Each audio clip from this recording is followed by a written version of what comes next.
What's up guys, Shockwave640 here, and today we will be taking a look at the high-grade MSM04 Acguy. And this is the Acguy, so first of all, let's take a look at the box. Now let's do size comparisons first. Let's try to keep this on a routine thing. We'll go size comparisons, box, and then accessories, and then the, posability, details, posability, accessories, and then we'll wrap it up. That's what I'm trying to do. So first of all, for size comparisons, here is the Transformers Combiner Wars Air Raid, I do believe this guy's name is. So there he is with Air Raid. Air Raid is kind of slouched over, but they're about the same height. And so this guy's basically like a average deluxe scale. Here he is with Transformers Revenge of the Fallen. I do believe it's Revenge of the Fallen Thundercracker. So here's the Thundercracker. This is just a remold of the Revenge of the Fallen Starscream. And from the nose cone up, it does stand a little bit taller than the Acguy there. And so yeah, there's that. Here he is with Generations Scoop. Of course, deluxe class. He does stand taller than Generations Scoop there. So there's that, just in case anybody has this figure. And here is the high-grade Universal Century Gundam Revive Goof prototype. And so there he is with the Goof prototype. They stand about the same height. The Goof is a little bit shorter by the fin there, and then the Acguy, because of the dome, stands a little bit taller. So getting the Goof off there. Let's take a look at the box art. Sorry if you hear barking in the background. The dogs are stupid and they bark at just about everything. So here's the box art. This is a nice picture of the Acguy right there. You see some like fighting going on. You see an Acguy shooting missiles. You see an Acguy firing a beam cannon. And this is illustrated by Coma. This is a high-grade Universal Century model kit. This is number 78 in the line. High-grade Universal Century. This model kit did come out in 2007. So there is the Acguy. There's that same box art in the front, but you can actually see it now. There's that there, Bandai of course, and then some features and such, and some Japanese.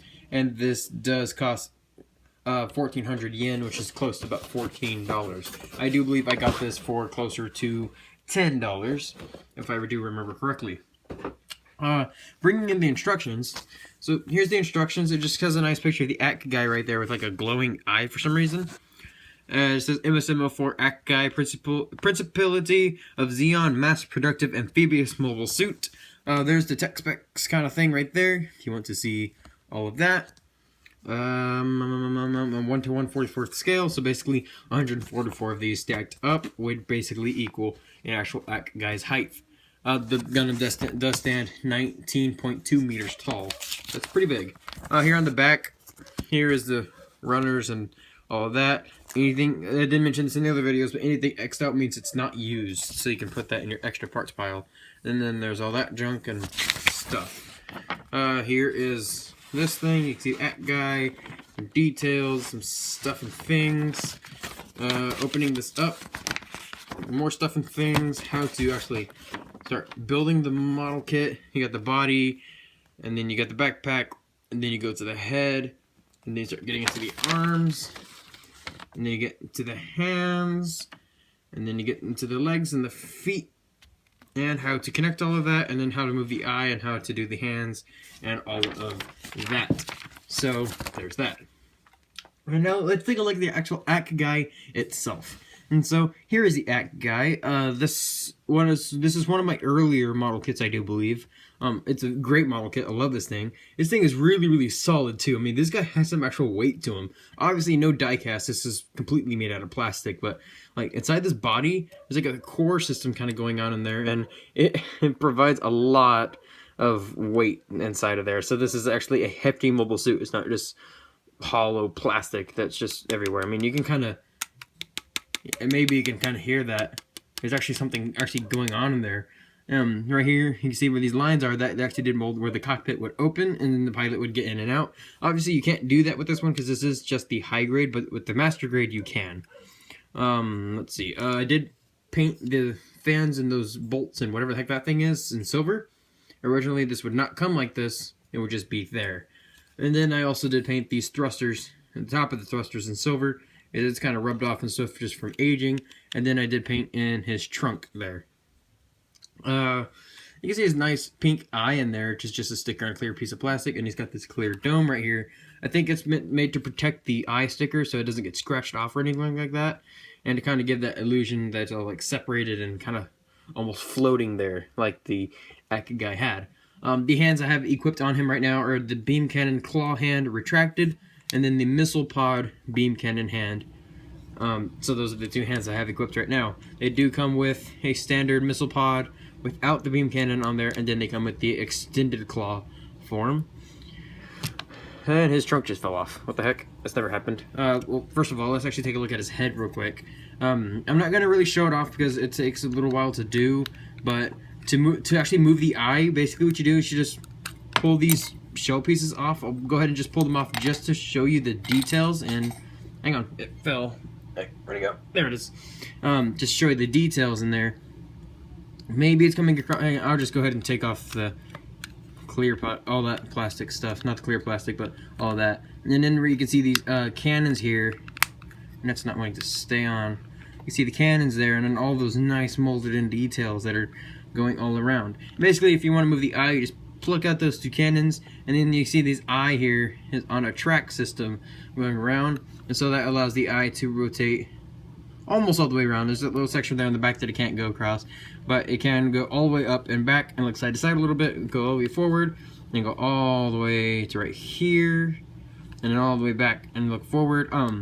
If you actually want it to look forward, you have to kind of make it look up a little bit, because if you try to make it look straight forward, it jiggles around a lot and then gets lodged in some random awkward position. So if you don't want it to do that, it's best to make it look up a little bit like I have it doing this. But which is kind of good, because the normal position for the guy's head is already kind of looking down like so. So you kind of want the eye to be doing that. These shoulder pads here, you probably have noticed that they are floppy. It's not as annoying as you would think. It is a little bit annoying. I wish they weren't so floppy. I wish they were more like these ones here. But they do provide a more natural looking articulated poses.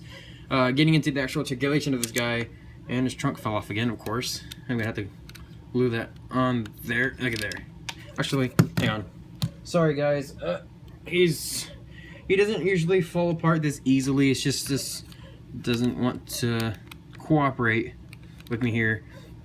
Stupid trunk. It just doesn't want to cooperate because I've got the camera on. But basically, you've got this section here which goes up and down for various reasons. I don't really know why. And the head also does fall off quite easily.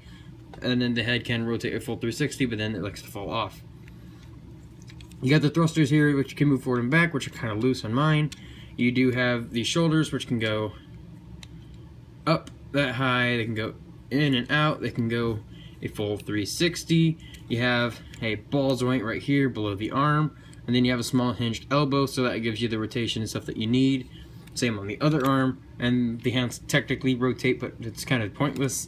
The legs go forward and back in a weird way, in the way that I absolutely hate, because then it starts making the leg tilt, but you can always just straighten it out and kind of look like that. You do have the actual swivel there, and then you have this knee joint there, which reveals nice details. And then you actually have the ball jointed foot, which gets some really nice articulation. And then, see if I can show it off.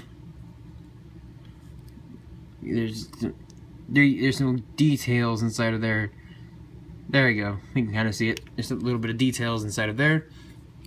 And I'm going to go ahead and show it off while I'm at it.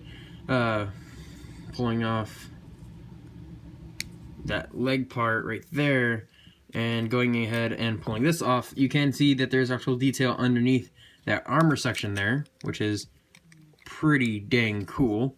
And so just putting all of that back on. Sorry, you can't see what I'm doing. It doesn't really need to, because I showed you the instructions on how to build it. Hang on. Nothing wants to cooperate with me trying to make this under a certain time limit. I think that's good enough. And then also right here, there's also the same kind of thing with the details and such right underneath the armor platings. And then also, if I didn't show it off, hang on. I really hate models that are this finicky. I don't hate this model to be specific. I just don't like it when they don't want to freaking cooperate with you. It makes me... Oh, it makes me... I hate it so much. that will probably induce my rage very, very much later on in the series, but let's get into that another day. But so that's basically all the articulation you're going to get out of this guy. And also I forgot to mention that the legs can swivel out, and you have that. So there's that. Now let's get into the accessories. So setting off the Acguy, I'm not going to really switch the hands. Well, I might switch the open claw hand, but let me just show you the hands real quick. So here is the open claw hand, which is just that retracted claw, but with the claws actually sticking out, and they can all open. Some of them are a little bit loose on mine, but that's just, oh well. Then you have the beam cannon right there in the middle. So just folding those all back up, and of course they don't close in any normal way. It just kind of looks stupid when you try to close it. So that's why whenever I want it closed, I just use the retracted one. Here's the one missile pod without the cannon in the middle, which I don't know why you would use this.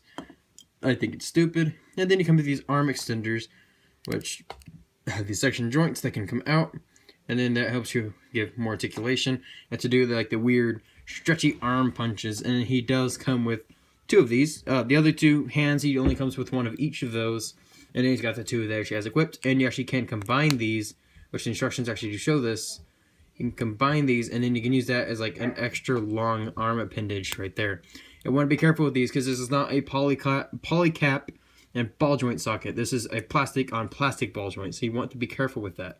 And so just compressing those real quick. You know what, I'm not even going to show you the hands actually equipped. You can pretty much guess what they would look like. If you really want to see, just look at some of the size comparisons I did with this guy. He has a claw hand on. For the pose, I have him on my shelf. Let's see. Extra bits that he comes with. The extra bits that he comes with are just this handful of polycaps right here, which is various different kinds of polycaps, and these are all the ones that were not used. So there's that. And well, that's it, guys. Oh wait, hang on, one more thing. One more thing that he has is you could take off his arm there, and then he comes with this little piece, which you can plug right onto his arm, and basically that gives him the look that he had in the MS-08 team, which is where the Acguy was missing an arm, and I guess that this was some kind of like emergency hatch that they had to put on there for like a quick repair so that the Gundam didn't actually flood. And there actually is detail inside the arm right there. There's also detail underneath that shell arm thing right there too. So this guy has lots of under framing details, so it would be cool if they made one of this guy with the clear armor bits right there and there, and also has the same thing going on with this hand part. So it would have been cool if they actually kind of did something with that to kind of show that off a little bit. Gotta be so careful with those ball joints. I don't want to break anything. But so this was the high grade Acguy. I love this model. Besides the annoying little finicky things that it has going on with it, just because it's an older model kit. It would be nice if the Gundam Revive line did a new version of him. That would be fairly cool. I would buy one of those. That would be very neat. But this is the Acguy, guys. Tell me what you guys think about the Acguy. Acguy. So tell me what you guys think. Other things I needed to say. The next review, I don't even know what I'm going to do for the next review. I've been asking some of my friends to do voting on it.